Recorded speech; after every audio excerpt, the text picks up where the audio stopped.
In a world beyond the maps and far from the reach of time, there existed a place where the river whispered to the sea and the clouds hummed lullabies to the garden below. This was not a world of kings or castles, but of quiet magic, woven into petals, drifting feathers, and glistening wings. Here, in this soft, pastel-tinted land, lived a tiny bird named Luma, whose feathers shimmered like morning mist. Luma was smaller than most birds, with a round belly, soft lavender and pale pink feathers, and eyes that sparkled golden even in the gentlest dawn. She was curious, always chasing the scent of the mist, the whisper of trees, the rhythm of the river's curve. Yet for all her joy, she often felt a longing, a flutter inside her chest, as if something was calling her from beyond the garden's veil.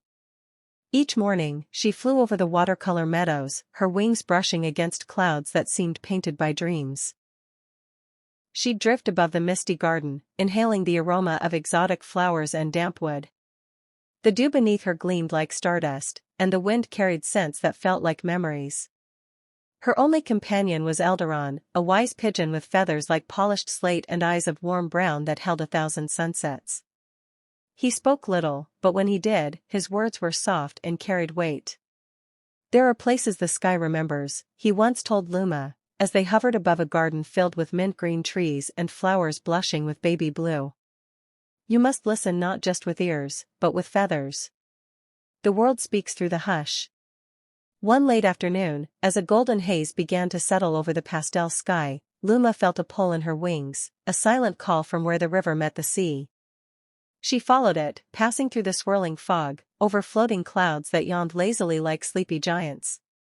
The scent of something ancient and kind wrapped around her. Feathers brushing against the invisible. At last, she came upon it. The river curved gently like a lullaby, its waters swirling into the calm, endless sea. The banks were lined with wildflowers and soft hues, and tall trees swayed in unison like dancers in a quiet ballet. It felt as if time had paused to watch.